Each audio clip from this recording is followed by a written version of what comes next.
Hello, and welcome to our quiet corner of history, a place to let the noise of the modern world melt away. Tonight, find a comfortable spot, let your breathing slow, and allow your mind to drift back through the centuries. We are not here for kings and battles, but for the soft, rustling details of daily life. We are journeying to the 1200s, a time when the world operated on a different rhythm, under a different sky of understanding. We are going to explore something deeply personal, something we often take for granted, the simple act of being clean. The word hygiene in the 13th century did not mean what it does today. It was a world without germ theory, without running water piped into every home, and without the brightly packaged soaps that line our shelves. To be clean was a sensory experience, a medical precaution, a social statement, and a daily ritual all rolled into one. It was a world of strange and earthy habits, where a peasant might scrub his feet with vinegar, and a noblewoman would rinse her hands in rosewater. So, close your eyes, let go of the day. We are about to walk the muddy lanes and stone halls of the 13th century, to smell the herbs in the air, to feel the heat of the bathhouse steam, and to listen to the quiet, curious story of how people, 800 years ago, tried to wash the world away. This is a slow journey, a gentle exploration. There is no need to hurry.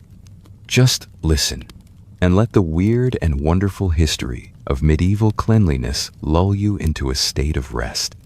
When we conjure the Middle Ages, it's easy for our minds to sketch scenes of muddy lanes and less than sparkling castles. And to be fair, life was undeniably earthier, more exposed to the raw elements than our carefully curated modern lives. But to paint the entire era with a single grimy brush would be to overlook the fascinating, often subtle ways people in the 1200s pursued their own kind of cleanliness and well-being. You see, clean wasn't just about scrubbing off the day's grime. It was a concept deeply threaded through the medical thinking of the time, the famous theory of the four humors: blood, phlegm, yellow bile, and black bile. A healthy body was a harmonious one, and many practices we'd now tag as hygiene were really about keeping this delicate internal orchestra in tune. Washing, for instance, was thought to open the pores. This could be a good thing, a way to let out any troublesome excess humors. But it also came with a caution. Open pores might just invite unwelcome miasmas or ill airs to sneak in. So, their approach to cleanliness had a certain mindfulness, a careful weighing of benefits and risks that's quite unlike our almost automatic daily routines. And of course, where you stood on the social ladder made all the difference. A noblewoman, tucked away in her private chamber, had access to herbs, warm water, and the leisure for personal care that a farmer, his hands deep in the soil, could scarcely imagine. Yet, that farmer still had his own ways, his own understanding of what it meant to be presentable and to fend off sickness as best he knew how. Theirs wasn't a quest to obliterate every unseen microbe. Such tiny foes were utterly unknown to them. It was more about a feeling of well-being, of being refreshed, and of standing respectfully before their God and their community. So, let's gently lift the veil on these ancient habits, beginning, as they did, with the first light of a medieval day. Picture a morning, say, around the year 1250. The sun, still a bit shy, filters through a small opening, perhaps an unglazed window, or maybe just the unlatched upper half of a door. The air inside is cool, carrying the scent of last night's dying embers or the damp earth outside. For most, the day started early, and with it, the first small rituals of personal care. A full, steaming bath every morning, that was a dream for most. Often impractical. Water wasn't always on tap, nor easily warmed. But this didn't mean folks just rolled out of bed and into their day still wearing the traces of sleep. The usual routine involved washing the face and hands. A simple basin, perhaps of humble pottery or carved wood, would hold cool water, likely fetched from the village well, a nearby stream, or a rainwater cistern. A splash on the face, a rub of the hands, maybe a piece of linen for drying. This was the basic reset, a way to greet the world afresh. For those in life's more comfortable seats, this morning ritual could be a touch more elegant. A lady in her chamber might have a servant present a basin of pewter, or even silver if she were very grand. The water might be gently warmed, a small but significant comfort against the morning's chill, and into this water she might stir something fragrant. Rosewater was a particular delight. Its soft perfume, a whisper of refinement. Imagine her, trailing her fingers through that cool, rose-kissed water, the scent a gentle nudge into wakefulness. This was more than just washing. It was perfuming, creating a pleasant personal atmosphere. She'd likely also rinse her mouth, perhaps with plain water or a brew of herbs. Now, contrast that with our peasant farmer. His morning wash would be far plainer, but no less a part of his day. A rougher cloth, almost certainly cold water straight from the stream. The video mentioned vinegar, and that's a keen observation. Vinegar, with its sharp cleansing bite, was a known friend. A little splash in the water could cut through honest dirt and was thought to be invigorating. It was a practical, down-to-earth approach for a life lived close to the soil. For everyone, though, this daily tending to hands and face was fundamental. It was about presenting a clean aspect to the world, a small but meaningful act that drew a line between the private world of sleep and the day's engagements. While that morning splash was a daily staple, the full-body bath in the 1200s was a different kettle of fish altogether. It wasn't an everyday affair for most, but more of an occasional event, sometimes communal, sometimes quite the production, and often viewed with a curious mix of pleasure and suspicion. The church, for instance, sometimes cast a wary eye, especially on public bathhouses, worrying they might lead to vanity or more earthly temptations. For the well-to-do, a private bath was pure, unadulterated luxury. Picture a large wooden tub, maybe lined with a soft cloth for extra comfort, dragged close to a crackling fire to ward off the room's chill. Servants would heave buckets of heated water, a serious undertaking in itself, and into this inviting warmth, fragrant herbs would be scattered. Rosemary for remembrance, perhaps, sage for wisdom, chamomile to soothe, lavender for its calming perfume. Their scents would mingle with the steam, infusing the water with their gentle magic. Sometimes, canopies were draped over the tub, trapping the warm, fragrant steam, creating a little private haven. A lord, weary from a day's hunt or the burdens of his estate, might sink into such a bath, the herb-infused water easing his aches, the steam carrying away the dust and worries. Perhaps a cup of wine would be at hand, transforming the bath into a leisurely, restorative ritual. For the ordinary townsfolk, the public bathhouse, often called a stew, from the Old French esteuve, meaning a steam bath or hot air room, was the go-to spot. Imagine a lively, steamy place. There'd be large wooden tubs, some for individuals, others big enough for a group. The air would be thick with the scent of warm water, a basic kind of soap, and the general hubbub of humanity. These weren't just places to scrub up. They were vital social centers. Here, news was exchanged, friendships forged, deals struck, games played, and sometimes even food was served. Some bathhouses offered extra services, a shave from the bath attendant, who often doubled as a barber surgeon, perhaps even a bit of bloodletting, or help with hair care. The social side was huge. Bathing could be a family affair or something enjoyed with friends. However, The often mixed company and the relaxed atmosphere did give some stews a bit of a racy reputation. By the 13th century, it wasn't uncommon for them to be linked with prostitution, and churchmen would often preach against them as places of temptation.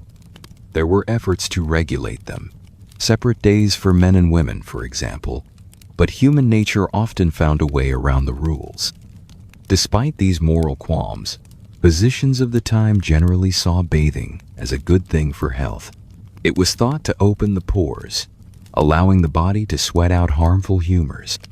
Warm baths were often prescribed for various aches and ailments. Even kings and queens enjoyed a good soak. While Charlemagne lived a good bit earlier, his well-known passion for thermal baths and his habit of inviting his whole court to join him certainly set a tone for bathing as a noble and sociable pastime. So, the medieval bath was a far cry from our quick, solitary shower. It was an event, often shared, sometimes lavish, sometimes boisterous, and always wrapped in a complex web of social customs, health beliefs, and moral considerations. It was a place where the lines between public and private, clean and perhaps a little compromised, blurred in the warm, welcoming steam. Hair in the 1200s wasn't just, well, hair. It was a statement. Long, flowing locks often spoke of noble birth for both men and women, while shorter, cropped styles could signify servitude or devotion to a particular religious order. So, keeping this rather important feature looking its best was definitely a concern, even if their methods for hair washing were a world away from our own shampoo-laden routines. Washing hair frequently and vigorously with soap as we know it just wasn't the done thing. There was a prevailing idea that too much washing, especially in chilly weather, could invite illness. A cold in the head was the least of it. Some feared it could allow dangerous humors to seep in through an overly cleansed scalp. When hair was washed, it was often with plain water. To give it a bit of a boost, or a nicer scent, various herbal helpers were called upon. Rosemary and sage, as our video guide mentioned, were popular. These herbs were thought to do everything from strengthening the hair and making it smell lovely, to perhaps even adding a hint of darker color. An infusion would be made, herbs steeped in hot water, and this fragrant liquid would then be used to rinse the hair. Sometimes, a very dilute solution of lye made from wood ash might be used for a more heavy-duty clean, but this was pretty harsh stuff and would have been used sparingly. Now, let's talk about an uninvited guest that was all too common in medieval life. From the humblest cottage to the grandest castle, the head louse. These tiny critters thrived in an age where daily hair washing simply wasn't on the agenda. So, combs were absolutely essential grooming tools for everyone. Crafted from wood, bone, or, for the truly wealthy, ivory combs, weren't just for untangling knots and styling. Their fine teeth were crucial for the meticulous and ongoing battle against lice and their eggs, or nits. You can almost picture a mother, perhaps sitting by the flickering light of the hearth, patiently combing through her child's hair, her fingers searching with practiced skill for those unwelcome visitors. This would have been a regular, almost meditative part of family life. Beyond the basics of washing and combing, people did try to make their hair look attractive. Flaxseed oil, for example, could offer a bit of hold and shine, a sort of natural hair gel. For those who could indulge, perfumed oils might be carefully applied to the hair, keeping it fragrant between washes and adding a touch of personal luxury. Ladies often wore their long hair in intricate braids or elaborate styles, frequently covered by veils or wimples.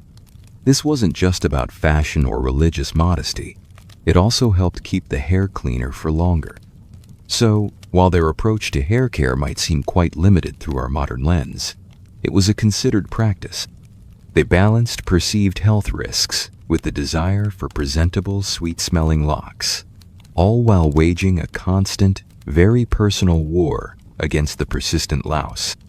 In a time long before dental drills and fluoride, keeping one's mouth in good order was a genuine challenge.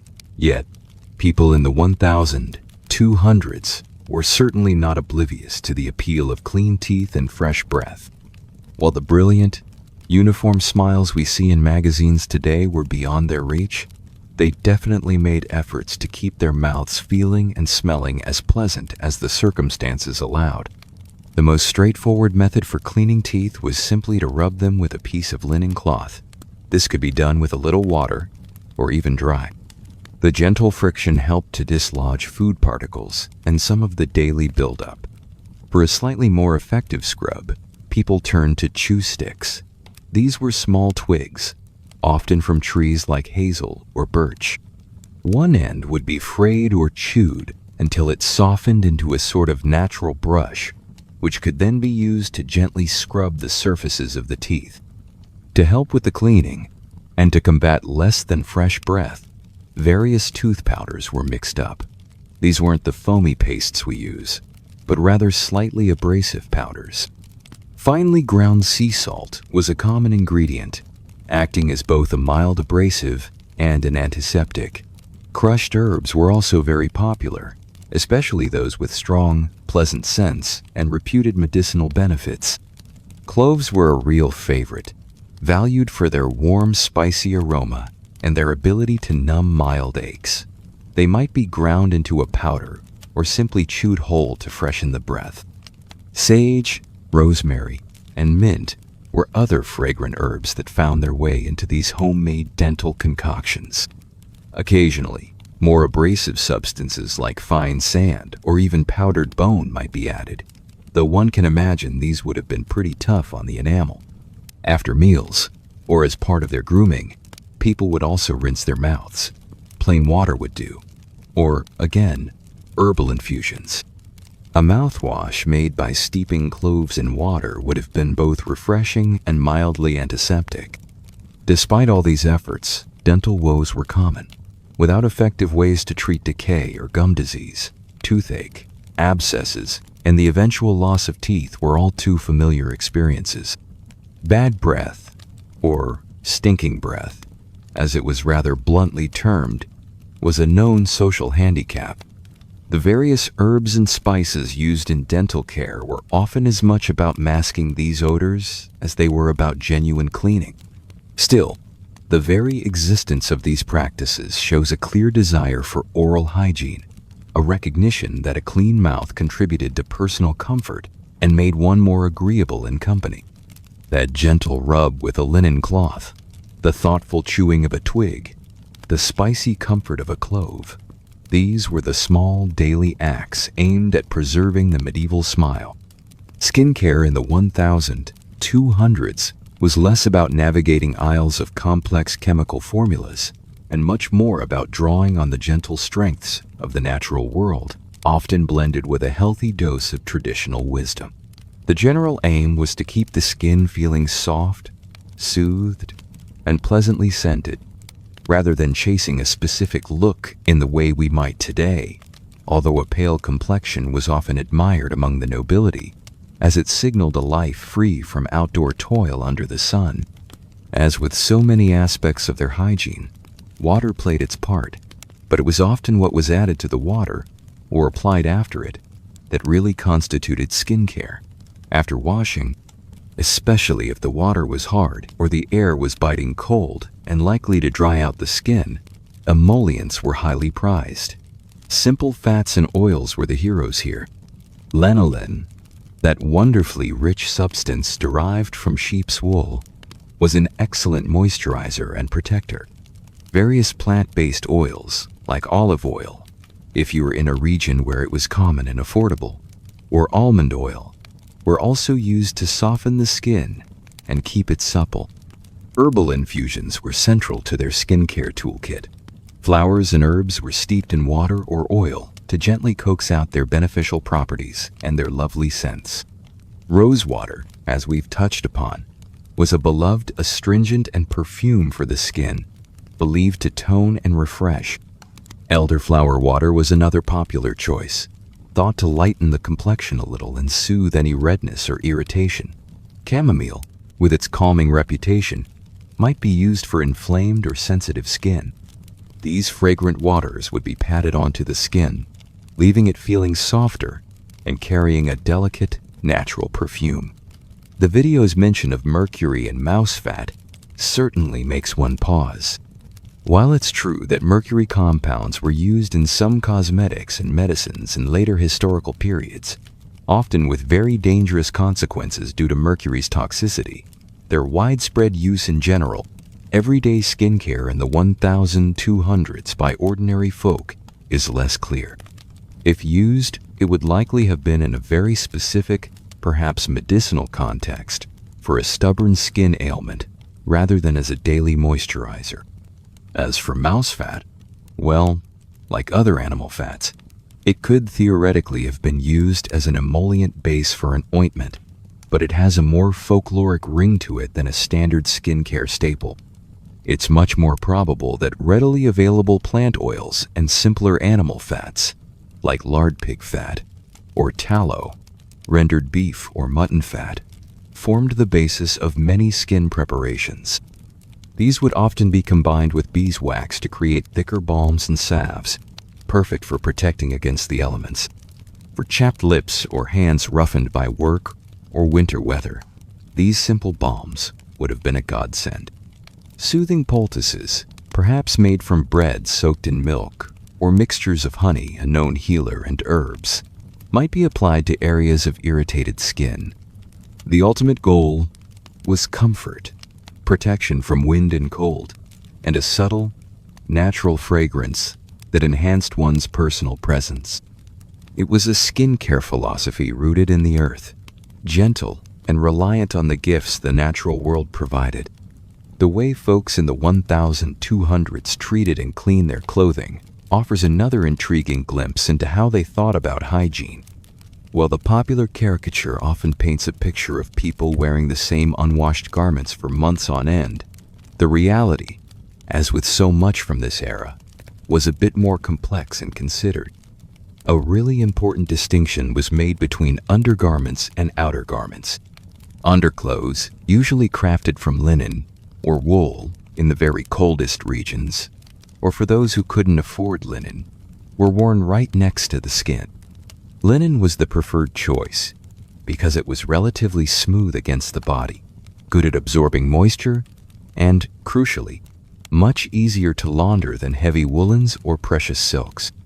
It was well understood that these undergarments, think simple shifts for women, and brays, like loose-fitting trousers, and shirts for men, would soak up sweat and the body's natural oils. Consequently, they were changed and washed much more frequently than the clothes worn on top. If you could afford it, having several sets of linen underclothes was ideal, allowing for a regular rotation. Some contemporary advice even suggested that certain undergarments should be changed daily, if at all possible. Outer garments, however, were a different story. These were fashioned from more durable and often much more expensive materials: sturdy wool, rich brocades, or even sumptuous velvet for the very wealthy. These items were not tossed into the wash on a regular basis. Laundering heavy woolen clothes was a serious chore, and doing it too often could damage the fabric, causing it to shrink, lose its shape, or fade its valuable dyes. Instead, outer clothes were cared for by diligent brushing, regular airing, and careful spot cleaning. They might be hung outdoors on a breezy day to freshen up, or near a fire to dry out and dispel any lingering odors. Spills and stains would be tackled as best as one could with the available means. When it came time for the actual laundry, especially for those essential linen undergarments and household linens like bed sheets and tablecloths, it was tough, physical labor, nearly always carried out by women. Soap, of a kind, did exist. It was generally a soft soap, made by boiling animal fats, like tallow, with wood ashes, which provided the necessary alkali, lye. This produced a fairly harsh, usually unscented cleanser. Clothes would be soaked, then often beaten against rocks or with wooden paddles in a river or stream, or scrubbed vigorously in large wooden tubs. Sometimes, as the video hinted, stale urine, rich in ammonia, or more wood ash might be added to the wash water to act as a kind of bleach and help with stubborn dirt. After a thorough rinsing, the clean items would be spread out on bushes, laid on the grass, or hung on lines to dry in the sun, which also had a natural bleaching and freshening effect. An interesting, if slightly pungent practice for dealing with unwelcome visitors like fleas and moths in clothing involved the garderobe. Garderobes, as we've touched on, were the toilets in castles and larger stone houses, often built as little rooms jutting out from the main wall, with a chute that emptied into the moat or a pit below. Clothes were sometimes hung in these garderobes because the ammonia fumes rising from the latrine pit were believed to be an effective insect repellent, a rather aromatic form of pest control, perhaps, but it shows the practical, if sometimes unconventional, solutions of the time. So, while a nobleman's splendid brocade tunic might only very rarely meet with water, the linen shirt he wore beneath it would have been laundered with much greater regularity. It was a sensible system that balanced practicality, the considerable value of textiles, and a genuine desire for personal freshness against the skin. In a world where achieving our modern standard of head-to-toe bodily cleanliness was often a tall order, and where public sanitation could be, shall we say, rudimentary, the art of managing odors was a hugely important part of daily life and social interaction. The 1200s, therefore, possessed a surprisingly rich culture of fragrance, skillfully using the bounty of the natural world to perfume not just bodies and clothes, but living spaces too. Personal fragrance was something highly valued, given that soap was often quite basic and unscented, and full baths weren't an everyday occurrence. People relied on perfumes and scented substances to feel fresh and to present a pleasant personal atmosphere to those around them. These weren't the sophisticated alcohol-based perfumes that would emerge in later centuries.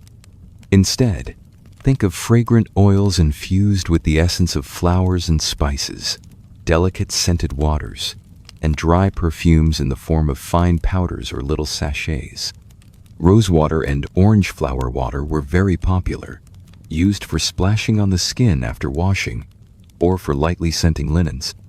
Essential oils, carefully extracted from plants like lavender, rosemary, sandalwood, cloves, and even musk, a powerful, animal-derived scent, highly prized and very expensive, were dabbed onto the skin or onto clothing. These were often potent and designed to last. Wealthier individuals might possess small, beautifully crafted containers, vinaigrettes or pomanders, to hold these precious scents.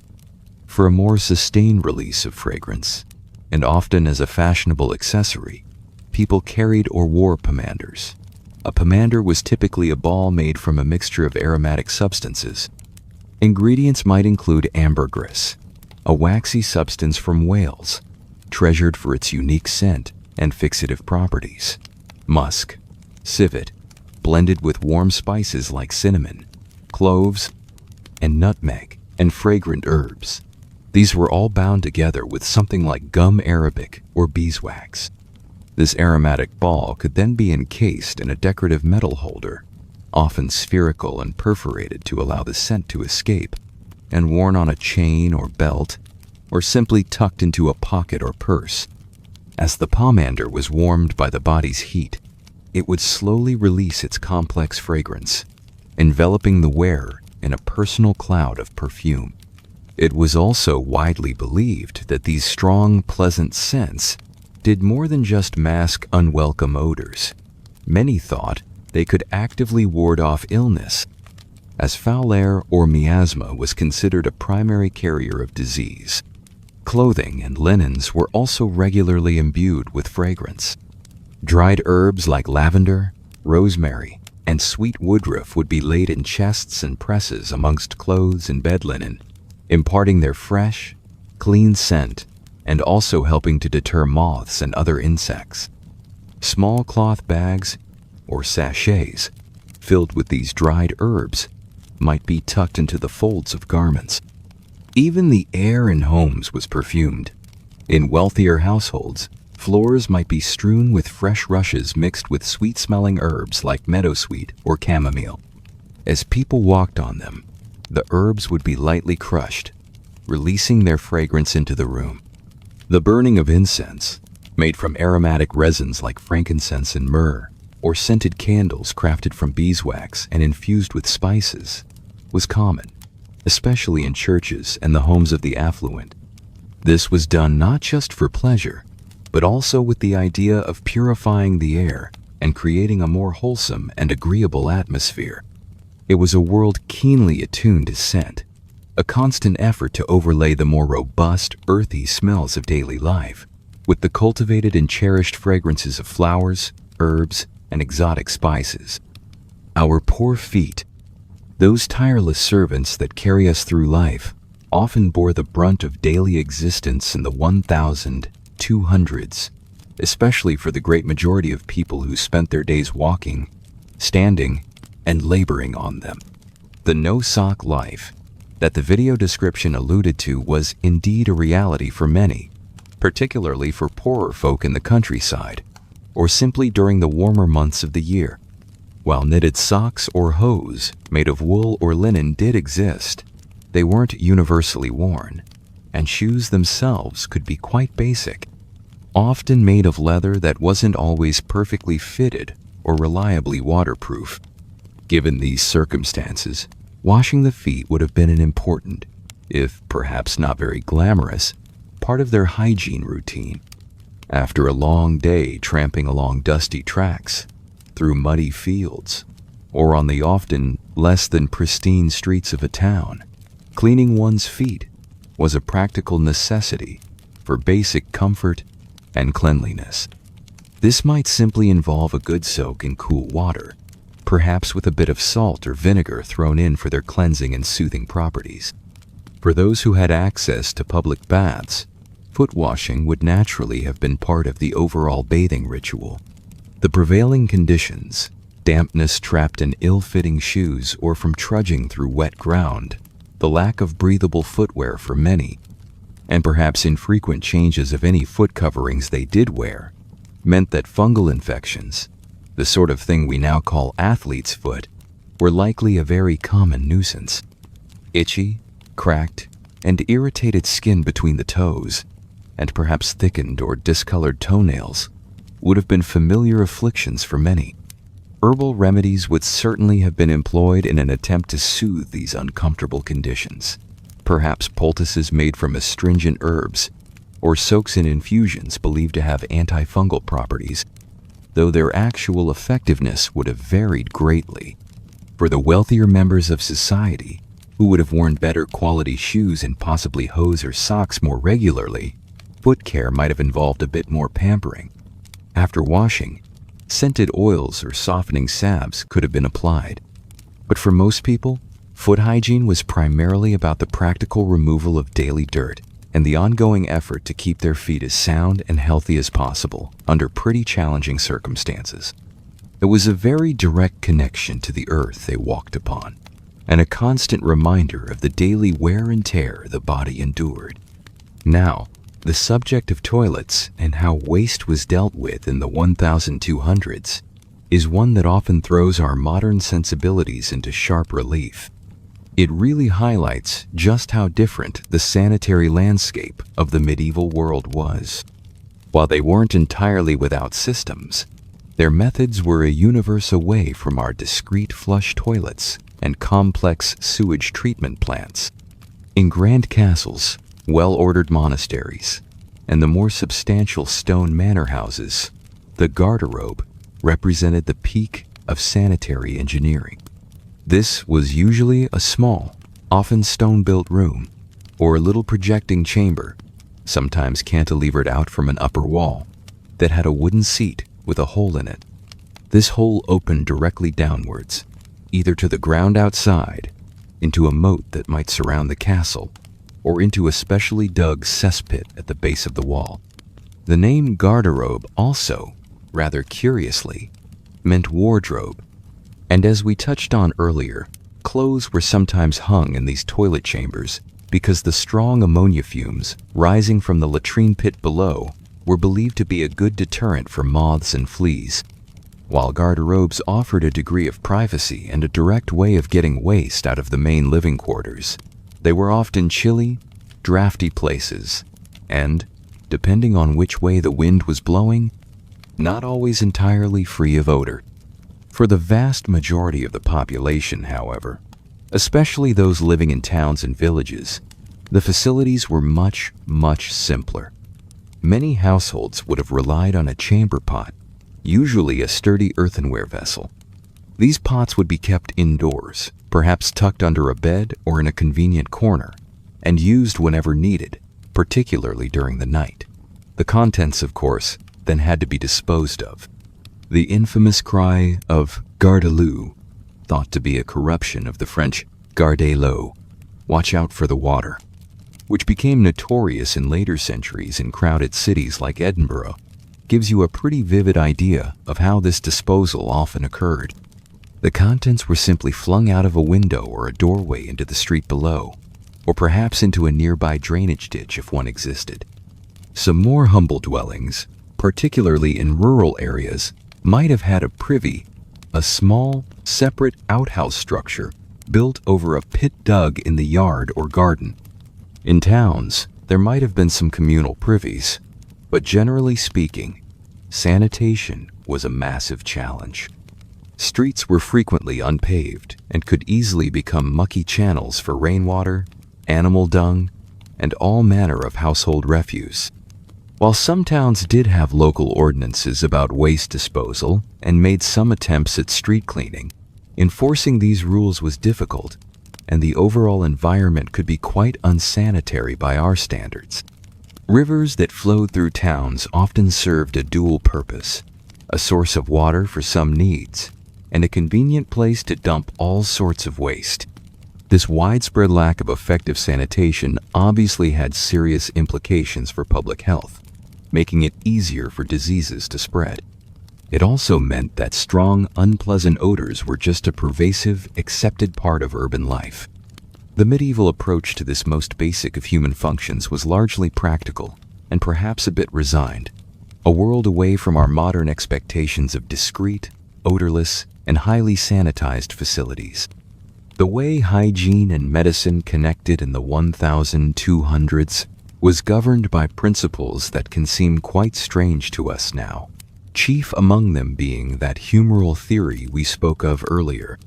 Physicians of the time truly believed that illness sprang from an imbalance in the body's four vital fluids, or humors: blood, phlegm, yellow bile, and black bile, each linked to certain qualities, like hot, cold, moist, or dry, and to specific organs.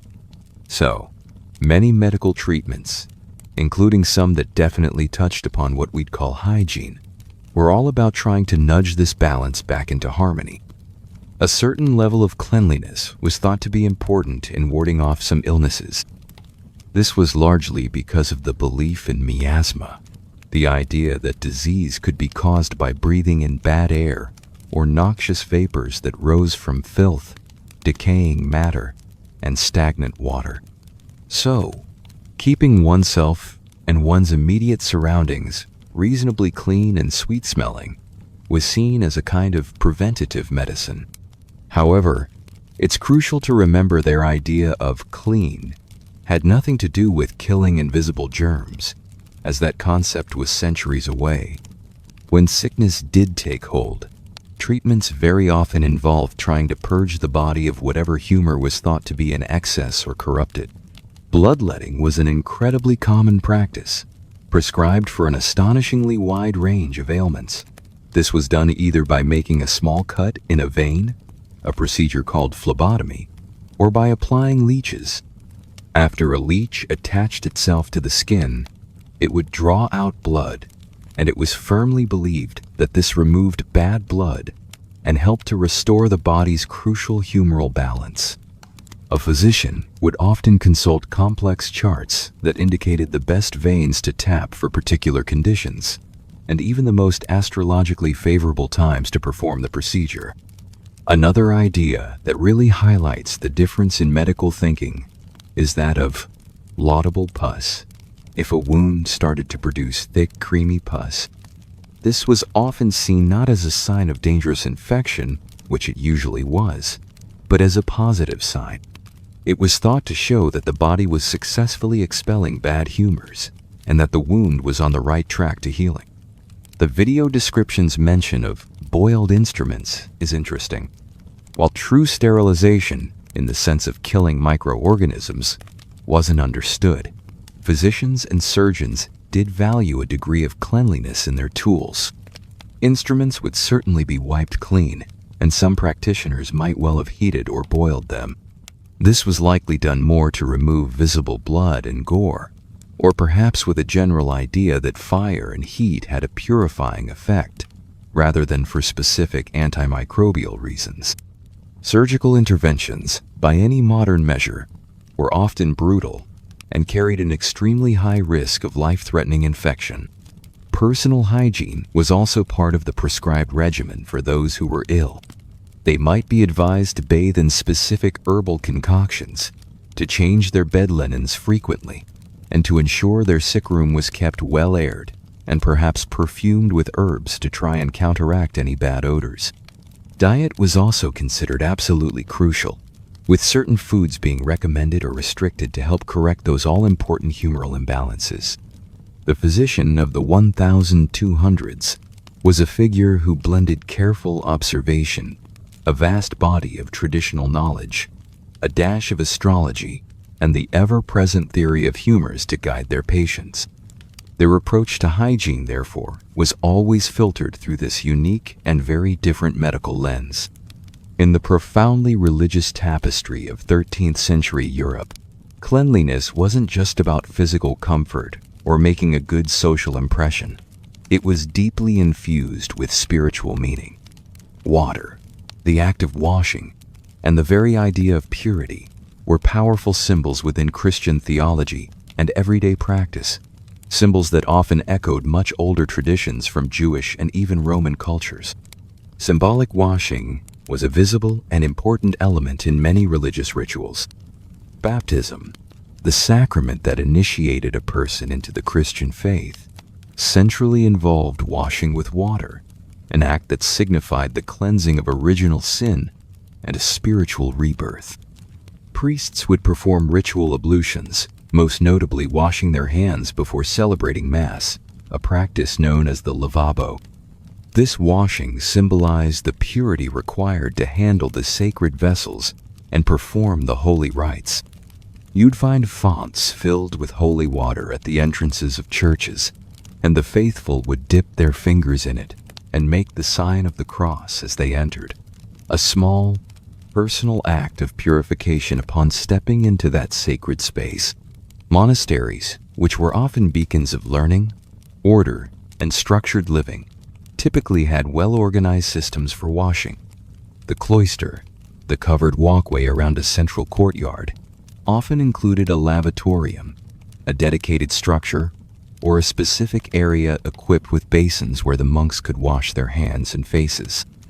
This was particularly important before meals, which were taken together in the refectory. The rule of St.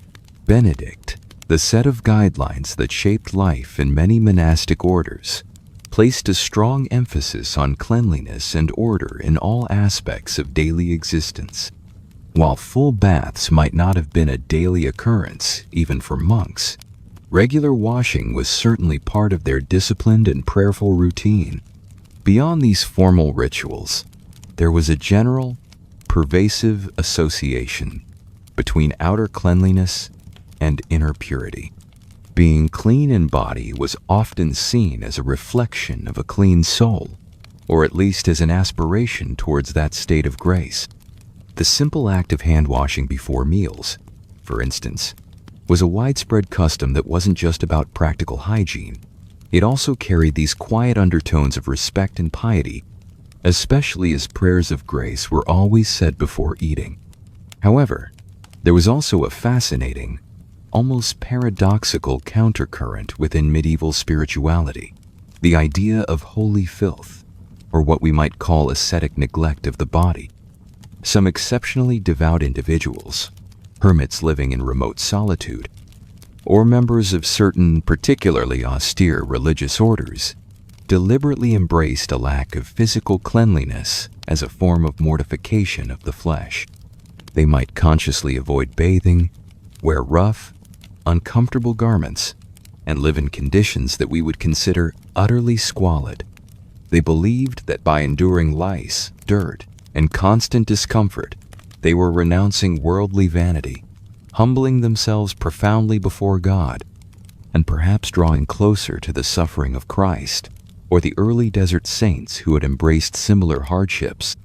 This was certainly not the norm for most people, but it represented an extreme end of the spiritual spectrum, where physical abnegation and the embrace of uncleanliness could be seen as a radical path to holiness. So, the medieval relationship with cleanliness and faith was a complex dance. On one hand, water and washing were potent, beautiful symbols of purification and divine grace.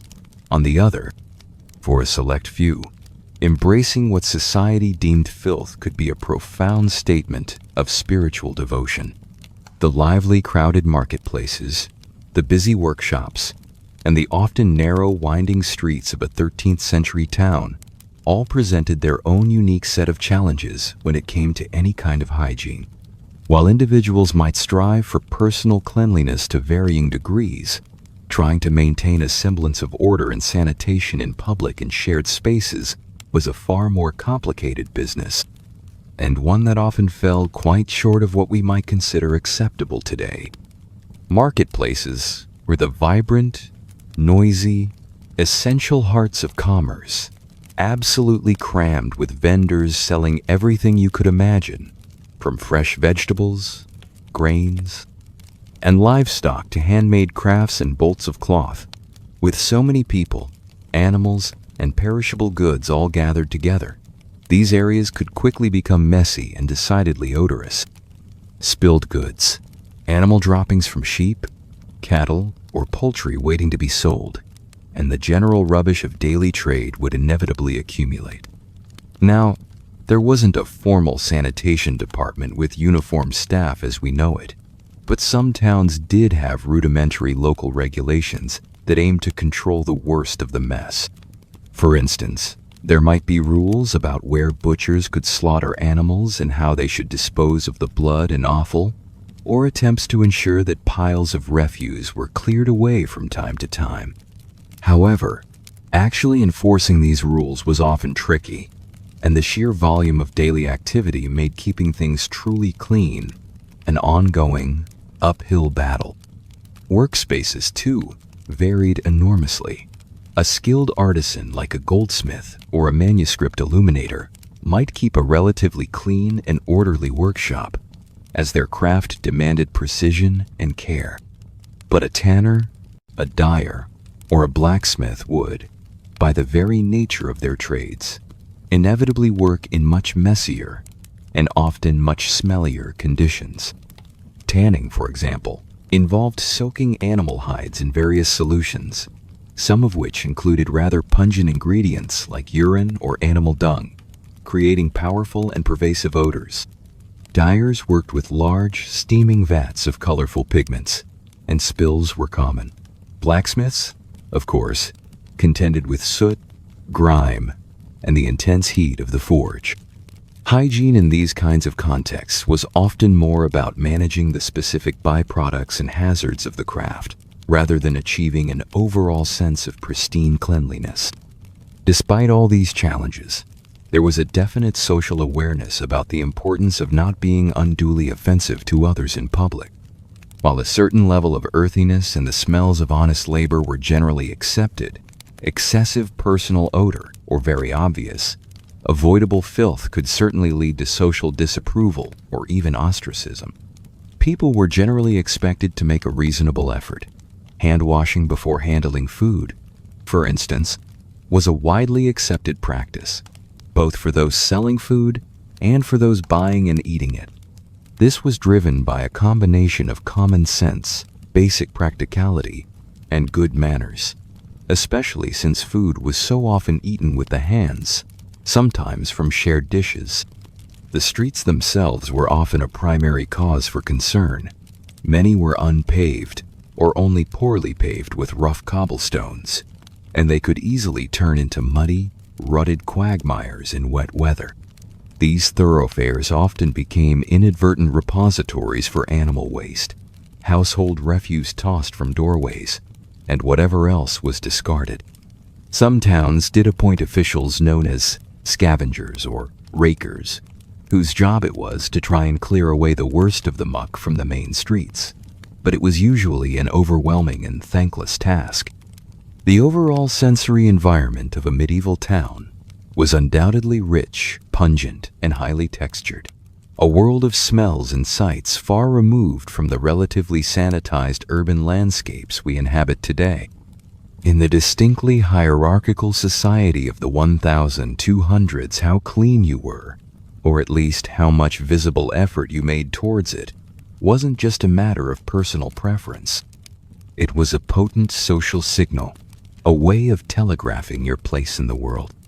The way you smelled, the condition of your clothes, the general presentation of your body, all these things could communicate volumes about your status, your wealth, and even, in the eyes of some, your moral character. This created a subtle but ever-present politics of dirt. For the nobility and the burgeoning wealthy merchant class, a certain demonstrable standard of cleanliness and careful grooming was absolutely expected. Their access to private baths, plentiful changes of fresh linen undergarments, the more expensive, even if still basic by our lights, soaps, costly perfumes from distant lands, and, crucially, servants to assist with the often laborious tasks of grooming. All these things contributed to an appearance that clearly set them apart from the common folk. Pale skin, untouched by the harsh sun that browned the faces of those who toiled in the fields, and hands that were soft and clean were visible markers of a life of leisure and refinement. And fragrance, as we've noted, was particularly important. To smell sweet, of roses or rare spices, was to project an aura of wealth, sophistication, and good breeding. Conversely, to appear unkempt, to carry strong body odors, or to have visibly soiled clothing could seriously damage one's reputation and social standing among one's peers. For the peasantry and the urban poor, of course, the standards were very different, dictated by the often harsh and unyielding realities of their daily lives. Constant, heavy physical labor, very limited access to clean water and changes of clothing, and often crowded, less than ideal living conditions made achieving the same level of polished cleanliness utterly impossible. Their earthier scent, the unavoidable grime on their hands, and their more visibly worn and soiled clothes were generally accepted as part and parcel of their station in life. However, this didn't mean they were without their own internal standards.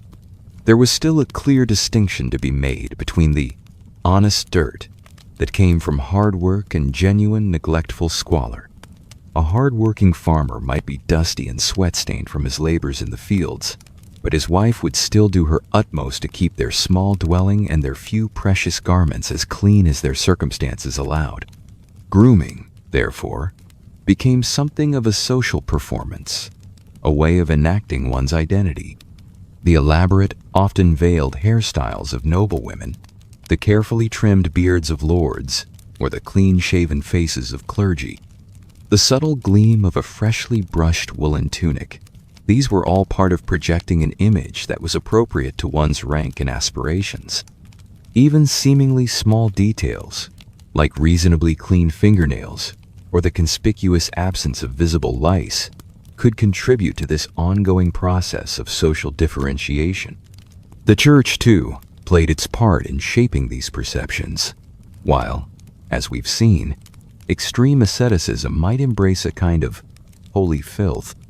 Mainstream religious teachings generally encouraged cleanliness and orderliness as outward reflections of an orderly and virtuous inner life. Thus, societal expectations and prevailing religious values often intertwined, reinforcing the widely held idea that one's outward appearance had a deeper inner significance.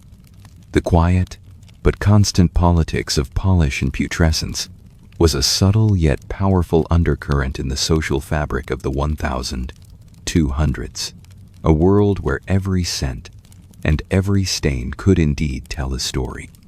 Long before Louis Pasteur and Robert Koch would revolutionize medicine with their germ theory in the 19th century, people in the 1200s had a kind of intuitive, if imperfect, sense that there was some connection between their environment, the presence of filth, and the occurrence of disease.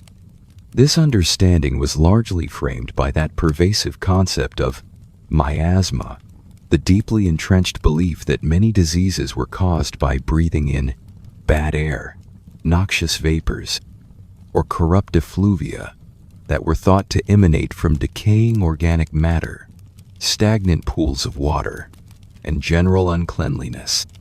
While they couldn't see the microscopic bacteria or viruses that we now know are the true culprits, they could certainly smell the rank odors of a poorly managed town, a contaminated water source, or a neglected sickroom.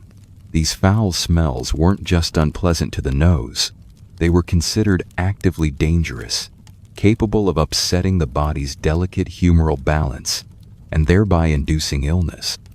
Therefore, many of the efforts to combat bad smells were also seen, in a way, as early public health measures, however rudimentary. The burning of incense in homes and churches, the strewing of sweet-smelling herbs on floors, and the carrying of fragrant pomanders were not just for aesthetic pleasure or to mask other odors. They were also widely believed to purify the air and offer a shield of protection against these airborne, sickness-inducing miasmas. This deep-seated fear of bad air influenced various everyday practices. People might consciously avoid areas of town known to be particularly foul-smelling, or houses where there had recently been sickness. Windows might be kept firmly shut at certain times of the day or year, especially during hot, humid weather, when the air was thought to be especially laden with dangerous miasma. During outbreaks of sickness in a community, large bonfires might be lit in the streets, with the hope that the intense heat and the billowing smoke would somehow cleanse the atmosphere and drive away the pestilence. While the truly devastating pandemic of the Black Death was still a century in the future, arriving in Europe in the mid-14th century, the 1200s were certainly no stranger to epidemics.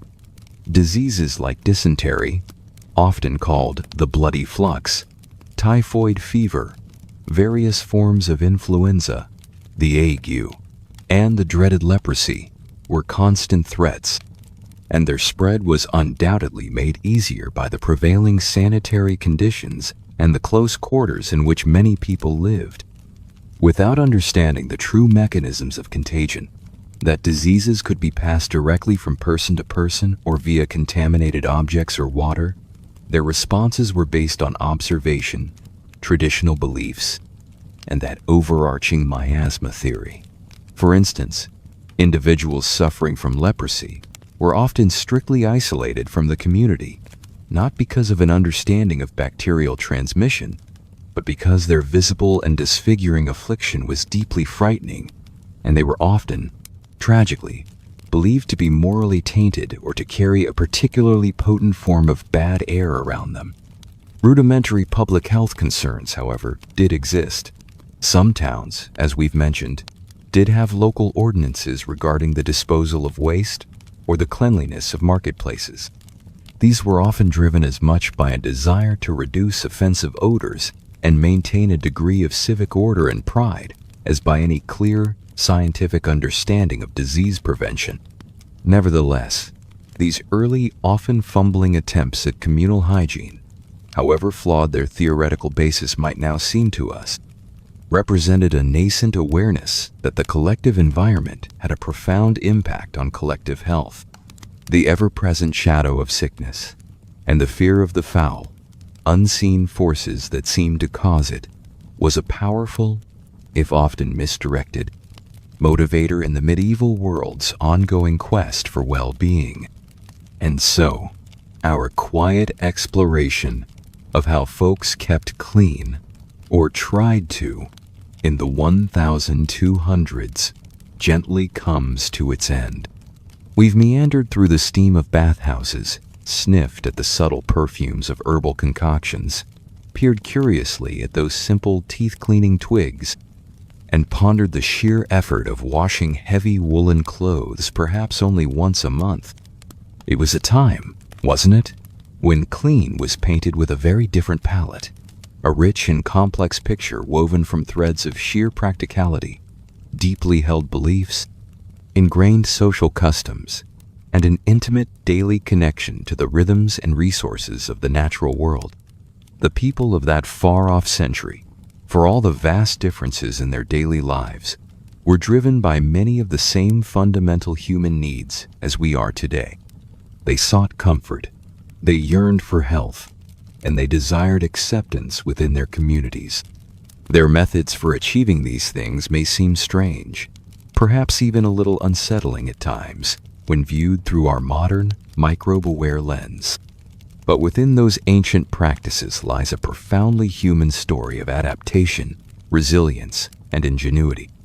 They navigated their world with the knowledge they possessed, finding a sense of freshness in the sharp scent of rosemary, a feeling of purification in the cool splash of water from a well, and perhaps even a little touch of everyday magic in the protective power of a fragrant pomander clutched in hand.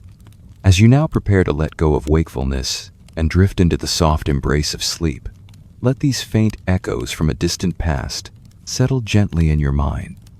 Imagine, if you will, the deep, enveloping darkness of a medieval night, perhaps the distant, muffled sounds of a slumbering town, the cool night air carrying the almost imperceptible scent of wood smoke from a banked hearth, or the lingering fragrance of dried herbs tucked away in a chest. There is a profound quietude to be found in considering these old ways, a slower, more deliberate rhythm of life that can, perhaps, bring a measure of peace to our own hurried times. May your rest tonight be deep, untroubled, and wonderfully restorative. May you have learned a little something new, wondered a little about the lives of those who came before, and may you now let the gentle, sometimes wonderfully weird, wash of history carry you effortlessly into peaceful and pleasant dreams. Sleep better, learn more, let the weird wash over you. Good night, my friend.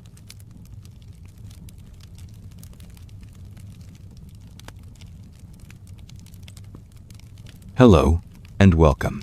Find that perfect position in your bed, the one where your body feels most at ease. Let your muscles soften, your shoulders drop, and your jaw unclench. Allow the noise and the glare of the modern world to dissolve, replaced by the gentle, flickering glow of a single candle in a quiet room. As you breathe in, imagine the air is filled with the faint, sweet scent of old parchment, dried lavender, and beeswax. As you breathe out, let go of the day's anxieties, releasing them like dandelion seeds to the wind. Tonight, we are not concerned with the urgent or the immediate. We are taking a slow and soothing journey back in time, not to witness the clash of swords or the crowning of kings, but to sit by the hearth of the medieval home. Our path is lit by firelight, and our destination is the heart of a 14th century life, where we will explore one of its most fundamental and fascinating arrangements, the marriage market. In this quiet exploration, we will uncover how a young woman's life was charted, not by the compass of her own heart, but by the careful calculations of dowries, alliances, and survival. So close your eyes, quiet your thoughts, and let the whispers of the past become your gentle, lulling guide into a deep and restorative rest. Imagine a world where your future is a commodity, your name a line item in a ledger, and your marriage a merger. In the 1300s, this was not a dystopian fantasy. It was the bedrock of society. Marriage was rarely a private affair of the heart. It was the most significant economic and social contract a person would ever enter, and its negotiation was a matter of grave and sober importance. For every stratum of society, from the serf tied to his lord's land to the duke ruling over a vast domain, marriage was a tool. For the great noble houses, it was the ultimate instrument of statecraft. A daughter, particularly an heiress, was not simply a child to be loved. She was a political asset, a living treaty, a key that could unlock greater power and prestige. Her union could pacify a rebellious border, absorb a rival's territory, or forge an alliance so powerful it could alter the map of Christendom. The personal happiness of the bride and groom was a pleasant but entirely secondary consideration. For the peasantry, who constituted the overwhelming majority of the population, the calculus was different, but no less critical. Their world was one of subsistence, where the margin between survival and starvation was perilously thin. Here, marriage was a partnership for labor. A farmer with too many sons and not enough land to divide would seek a match for one with the daughter of a neighbor whose fields lay fallow for want of strong hands.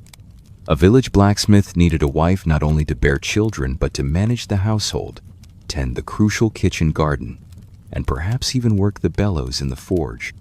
In this world, a strong back was more comely than a pretty face, and a reputation for being a hard worker was a woman's most prized virtue. The entire system pivoted on a single crucial element: the dowry.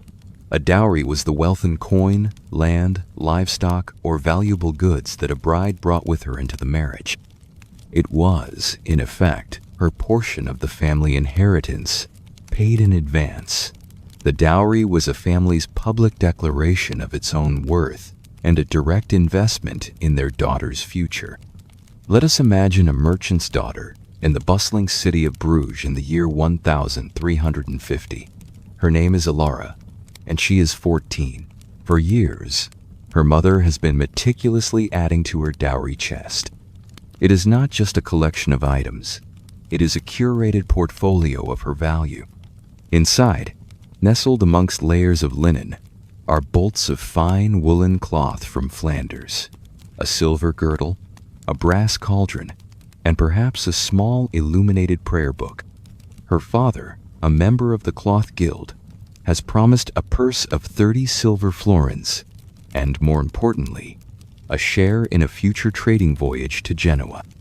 This dowry is not a mere wedding gift. It is the seed capital for her new life.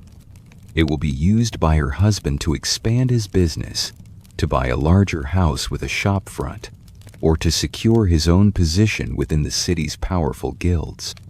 Alara's future security, her social standing, and the comfort of her children are all woven into the fabric and counted in the coins of that dowry. For a high-born lady, the dowry was a matter of state. It might be a castle overlooking the Rhine, the annual revenues from 100 villages, or a politically charged claim to a foreign throne. The negotiations would be conducted not over a mug of ale, but through Latin correspondence carried by envoys who traveled for months across bandit-infested roads. The fate of nations could hang on the precise wording of a dowry clause. In this marketplace of matrimony, a woman's worth was appraised, catalogued, and bargained for with the cool deliberation of a master chess player. To our modern minds, the concept is jarring, but in the 14th century, childhood was a brief, unsentimental season. The church's canon law stipulated the minimum age for a legally binding marriage: 12 for girls and 14 for boys. This was not an arbitrary number. It was tied to the age of puberty, the biological threshold at which a person was deemed capable of fulfilling the primary purpose of marriage: procreation. For the aristocracy, the journey to the altar began much, much earlier. Picture a great stone hall, its walls softened by tapestries depicting heroic hunts. A feast is in progress. At the high table, a powerful baron sits with his 5-year-old daughter, Isabel. She is a miniature adult, encased in a gown of heavy damask, her hair tightly braided. Across the hall, another lord sits with his 7-year-old son. The two fathers, their negotiations complete, raise their goblets in a toast. A deal is struck. Their children are now formally betrothed. Isabel's life is now set upon a fixed course. She has no more say in her future husband than a field has in the crop that is sown in it. Her education will now be tailored specifically for her future role. It is a curriculum of submission and management. She will learn to embroider intricate patterns, to play a lute, to read just enough to manage household accounts, and, most importantly, to recognize the complex heraldry of allied and enemy houses. She is being groomed to be the chatelaine of a great castle, the manager of a vast domestic enterprise, and the mother of a legitimate heir. Why this urgency? Life in the 1300s was a fragile and fleeting affair.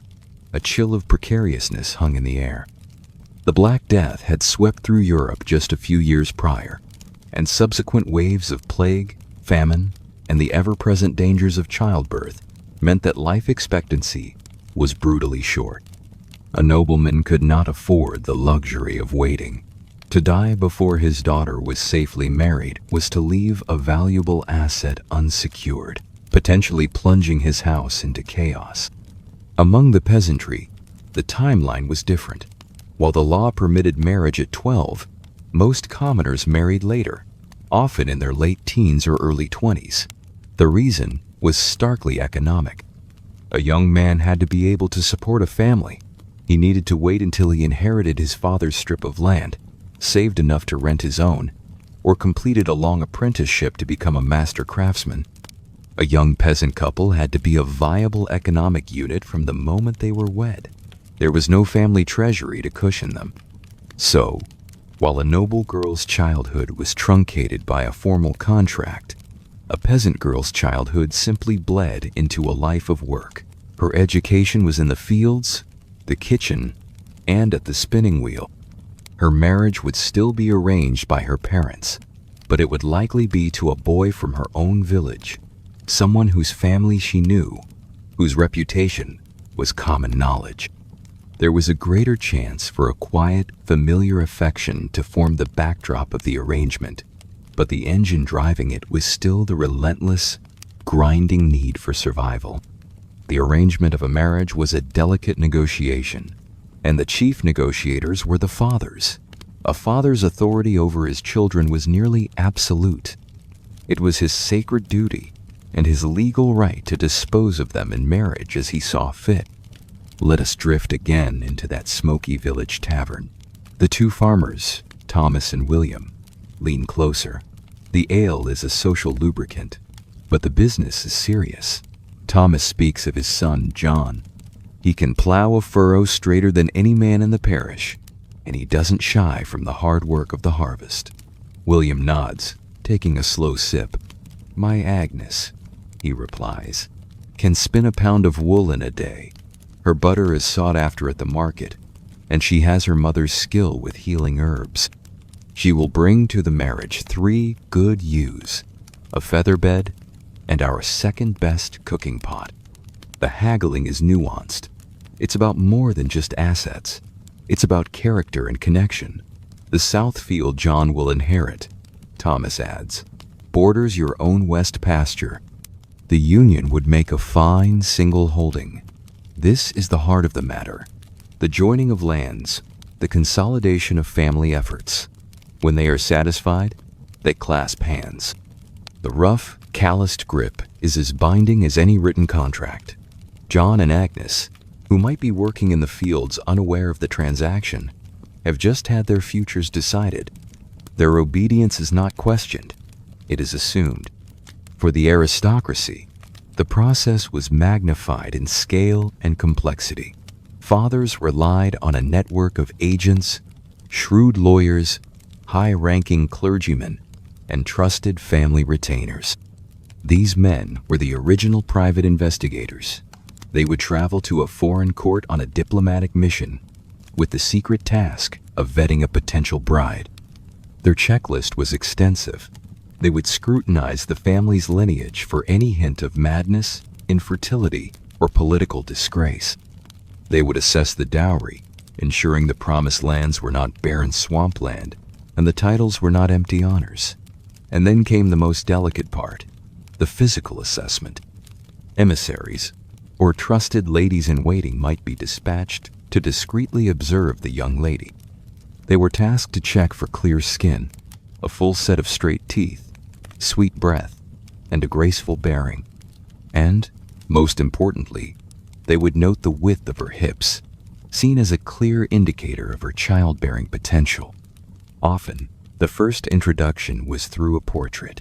A king or a duke would receive a small, exquisitely painted likeness of a potential bride from a distant land. He would study the face of the stranger, a face rendered by an artist who was likely paid to be flattering. The story of Henry VIII of England, recoiling from the real-life Anne of Cleves after falling for her flattering portrait, is a famous example of the perils of this practice. Imagine the strange, detached intimacy of that moment. A prince holding the fate of his dynasty in his hands, basing his decision on a panel of painted wood and the carefully worded reports of his envoys. In this highly structured world of practical arrangements, where did love fit in? The simple answer is, it didn't. Or rather, the kind of romantic love we prize was relegated to the realm of art and fantasy. This was the age of courtly love, a highly stylized and elaborate code of conduct, celebrated in the songs of troubadours and the epic poems of writers like Chrétien de Troyes. These tales were filled with knights performing breathtaking deeds of valor, not for their wives, but for the love of a beautiful, noble, and almost always unattainable lady who was, crucially, married to someone else. Courtly love was a sophisticated game for the aristocracy, a way to sublimate desire into art. It was a parallel universe that rarely, if ever, intersected with the reality of marriage. To expect to fall in love with your spouse was seen as naive, even foolish. Theologians and moralists of the day argued that the love within a marriage should be a calm, dutiful, and temperate affection, caritas, not the fiery, irrational passion, amor of the poets. Passion was considered a disruptive force, a form of madness that threatened the stability and order that marriage was designed to uphold. And yet, the human heart is not so easily legislated. We must not imagine these people as unfeeling automatons. Within the rigid confines of arranged marriages, genuine affection could and did grow. A husband and wife, bound together by duty and shared experience, could develop a deep companionship and a quiet, abiding respect. A shared joke, the birth of a child, the successful navigation of a harvest, or a harsh winter, these were the small bricks with which a foundation of mutual care could be built. And sometimes, romance did find a way to bloom in the cracks. A stolen glance across a crowded hall, a secret message passed through a trusted servant, a line of poetry copied and slipped into a prayer book.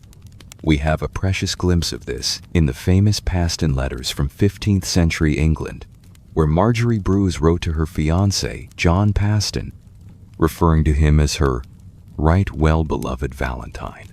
It is a rare and beautiful testament that even in a world of arrangements, the human desire for a chosen, romantic connection could not be entirely extinguished, but it was the exception, not the rule. For most, love was a fortunate accident, a welcome bonus, but never the prerequisite. As the Middle Ages matured, the Church wove itself ever more deeply into the fabric of marriage. It sought to elevate the union from a private, secular contract into a public, sacred sacrament under its authority. To combat the endemic problem of clandestine marriages, which created legal chaos over inheritance and legitimacy, the Church mandated the publishing of the banns. For 3 consecutive Sundays, the priest would announce the intended marriage from the pulpit. This was a public call for objections. Did anyone know if the groom was already married to a woman in another village?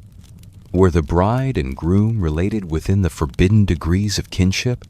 These rules on kinship, or consanguinity, were astonishingly complex. For a long period, the Church forbade marriage between relatives up to the 7th degree of kinship, essentially sharing a great-great-great-great-great-grandparent. For the tightly interwoven European nobility, this made finding an eligible, unrelated spouse nearly impossible. It also provided a convenient loophole. A king wishing to discard a wife could often discover a distant, forgotten common ancestor, petition the Pope for an annulment, and be free to make a more politically advantageous match. The wedding ceremony itself was a public spectacle, deliberately staged for the community to witness. It took place not at the high altar, but in facie ecclesiae at the face of the church, on the porch or steps. Here, in the open air, the priest would ask the essential question of both bride and groom. Did they consent? This principle of consent was, in theory, the absolute core of a valid Christian marriage. A forced marriage was no marriage at all, but the gap between theory and practice could be immense. How freely could a young girl, standing before her stern-faced father, her expectant new family, and the watchful eyes of the entire village, truly refuse? The pressure was unspoken but overwhelming.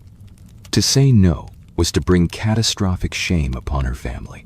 So, while the Church championed free will, it often tacitly accepted the reality of familial coercion.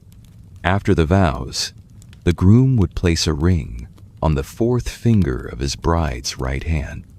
The ceremony would be followed by a nuptial mass inside the church, and then, for those with the means, a wedding feast. This was not just a party, it was a political act. The sharing of food and drink with the community sealed the union in the public consciousness. Following the feast, for the nobility, came the final, crucial ritual, the public bedding. The couple would be escorted to their bedchamber by family and honored guests, blessed by a priest, and tucked into bed together. This was not a prurient spectacle, but a final solemn confirmation of the union's legitimacy, ensuring there could be no doubt that the marriage was consummated and the path to producing an heir was open. Once the vows were spoken and the feast was consumed, the true work of marriage began. And for a woman, that work had one all-consuming purpose: to produce children, specifically to produce a male heir. The entire structure of alliance and inheritance, the very reason for her marriage, rested on her fertility. From the moment she entered her husband's home, a silent watch began. Every month that passed without a sign of pregnancy would increase the pressure, the whispered anxieties of her new family, and her own quiet fears. Her value as a wife, her security within the household, was inextricably tied to her womb. A barren wife was seen as a failure, a broken vessel. In the eyes of both the church and society, she was failing in her sacred duty. The fault was almost universally laid at her feet. If a couple remained childless, it was the wife who was considered barren, not the husband sterile. Imagine our young noblewoman, Isabel, now married and living in her husband's cold, unfamiliar castle. She is surrounded by his family, stern mother-in-law, suspicious sisters, all of them watching her, waiting. Her days are a mixture of prayer and folk medicine. She might make a pilgrimage to the shrine of a saint known to aid conception, like Saint Anne, the mother of the Virgin Mary. She would be given herbal concoctions by the castle's wise woman, foul-tasting brews of mugwort and mandrake, meant to stir the humors and make her fertile. She might be instructed to wear special amulets or to time her marital duties according to the phases of the moon. The pressure on her husband was also immense. His own masculinity and the continuation of his lineage were at stake. But for Isabel, the burden was existential. If she failed to conceive, she risked being repudiated, set aside in favor of a new, hopefully more fruitful, wife. And then, when pregnancy finally came, the fear did not subside. It simply changed its shape. Childbirth in the 14th century was a woman's battlefield. It was a time of immense danger, a doorway that many women passed through only to find death on the other side. Before going into labor, a sensible woman, noble or peasant, would confess her sins to a priest and make her will. The birthing chamber itself was an exclusively female domain. The husband and all other men were banished. The room would be sealed, windows covered to keep out drafts and evil spirits, and a great fire would be roaring in the hearth, regardless of the season. Surrounded by her mother, sisters, and a local midwife, the laboring woman entered a world of pain, prayer, and ritual. The midwife, an experienced but often uneducated practitioner, would use a combination of practical knowledge and superstitious rites to ease the delivery. Holy relics might be placed on the woman's belly, and sacred girdles, believed to have been worn by the Virgin Mary, were sometimes loaned out by churches to wealthy patrons to aid in a difficult birth. The moment of birth was one of supreme tension, followed either by profound relief or devastating tragedy. If both mother and child survived, the next critical question was the baby's gender. The birth of a healthy son was cause for wild celebration. Bells would ring, a feast would be declared, and the father would be congratulated on securing his line. An heir had been born. A daughter, while still a blessing, was often a quiet disappointment. She was another mouth to feed, another dowry to be raised, another pawn for a future negotiation. The best that could be hoped for was that she would be healthy and marriageable. In the cold arithmetic of dynasty, the goal was always an heir and, if possible, a spare, a second son, as insurance against the fragility of life. What happened when these carefully constructed unions, these pillars of social and economic order, began to crumble? The medieval world had no concept of divorce in the modern sensea legal dissolution of a valid marriage. A true marriage, blessed by God, was considered indissoluble. But there were ways out, paths that ranged from the legally complex to the socially ruinous. For the wealthy and powerful, the primary escape route was the annulment. An annulment was not a divorce. It was a legal and theological declaration that a valid marriage had never existed in the first place. It was a way of wiping the slate clean. The most common grounds were a pre-existing contract to marry someone else, the inability to consummate the union, or, most usefully, the discovery that the couple was related within the Church's forbidden degrees of kinship, consanguinity. This last reason was a powerful political tool. Given the tangled family trees of the European nobility, a determined lawyer could almost always find a shared great-great-grandparent if he looked hard enough. A famous example is the annulment of the marriage between King Louis VII of France and the formidable Eleanor of Aquitaine in 1152. After 15 years and 2 daughters, their union was dissolved on the grounds of consanguinity. It was a polite fiction. The real reasons were political friction and Eleanor's failure to produce a male heir. Within weeks, Eleanor married the young Henry Plantagenet, who would become King Henry II of England, transferring her vast lands from French to English control and setting the stage for centuries of conflict. Annulment was a game for kings and popes, a costly and complex process far beyond the reach of any commoner. For the peasant or the artisan, whose marriage soured into misery or violence, the options were far grimmer. The church courts might grant a separation from bed and board in extreme cases of life-threatening cruelty or proven adultery. This allowed the couple to live apart, but it did not break the marital bond. They were still husband and wife in the eyes of God and the law, and neither was free to remarry. It was a state of permanent legal and social limbo. The greatest threat to a marriage contract, however, was adultery. And here, the double standard was absolute. A husband's infidelity, while a sin, was often treated with a social shrug. It did not threaten the legal line of inheritance.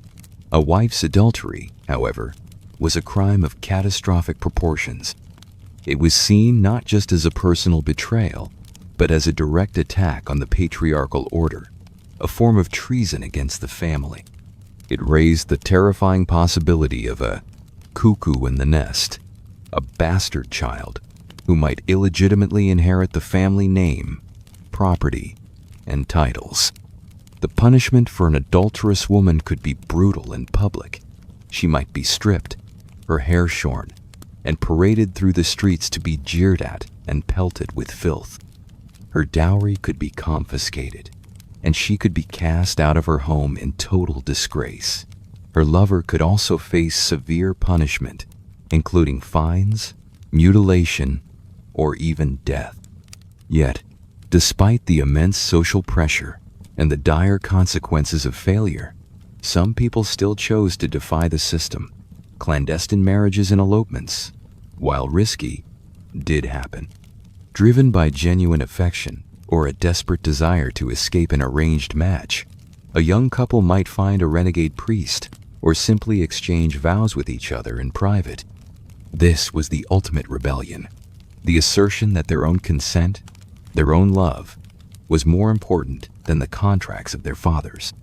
It was a dangerous gamble that could lead to disinheritance and social ostracism, but it is a poignant reminder that even in the most rigid of societies, the human heart sometimes demands to write its own story. In a world stalked by plague and peril, widowhood was not a remote possibility. It was a common chapter in the book of life. For a woman, becoming a widow brought a strange and contradictory change in status. On the one hand, she was in a vulnerable position, having lost her provider and protector. On the other hand, for the first time in her life, she might have a degree of legal and economic independence. A widow was entitled to her dower, which was different from her dowry. The dower was a portion of her deceased husband's property, traditionally 1/3 that was meant to support her for the rest of her life. This gave her an income and a place to live. A wealthy widow, controlling her own dower lands and her original dowry, could be a very powerful figure. She could manage her own affairs, make contracts, and decide her own future. However, this newfound freedom was often precarious. A wealthy, childless widow was a prime target on the marriage market. Her wealth made her an incredibly attractive prize for ambitious men. She might face immense pressure from her own family or from the local lord to remarry. There are many recorded instances of powerful widows being abducted and forcibly married by men seeking to gain control of their fortunes. Let us imagine our young noblewoman, Isabel, again. She was married at 12. By 14, her much older husband has died of a fever. She is now the dowager countess of a vast estate. She is also a teenager, alone in a world of powerful, grasping men. Suitors immediately begin to circle. Her father, seeing another opportunity for a strategic alliance, might have her betrothed again before she has even finished mourning. Her brief taste of independence is over. She is once again a piece on the great chessboard of dynastic politics. For a peasant widow, the pressures were more about survival. A widow with young children and a farm to run would find it nearly impossible to manage alone. Remarriage was often a necessity, a way to bring a man's labor back into the household to ensure she and her children did not starve. Whether noble or peasant, a woman's life was defined by her relationships to men, first as a daughter under the authority of her father, then as a wife under the authority of her husband. Only in the brief, often perilous state of widowhood did she have a chance to exercise power in her own right, a fleeting autonomy in a world built to contain her. As the last of our imaginary candlelight sputters and fades, the world of the 14th century recedes into the soft darkness. The calculating voices of fathers and the rustle of marriage contracts grow quiet. The faces in the portraits blur, and the great stone halls dissolve into the mists of time. We leave behind this world of dusty dowries and dutiful daughters, of fates sealed over ale and destinies woven from land and lineage. It was a world governed by a logic that can seem cold and alien to our own. Yet, within its rigid framework, people lived, breathed, and found ways to endure. They built families, navigated hardship, celebrated harvests, and found moments of quiet joy. And sometimes, if they were very fortunate, they found a gentle, resilient love that grew in the space between duty and devotion, a quiet warmth by the hearth of a shared life. Now, let the deep quiet of the past be your comfort. Let these stories of a time long ago serve as a gentle reminder of the enduring human quest for security, connection, and a place to belong. As the echoes of their world fade completely, allow your own mind to become still and clear. Feel the comforting weight of your body, safe and supported. Let your breath continue its slow, steady rhythm, a gentle tide carrying you out into the calm, deep ocean of sleep. There is nothing more for you to do, nothing to solve. Simply let go and drift. Sleep better. Learn more. Forget the noise. Good night.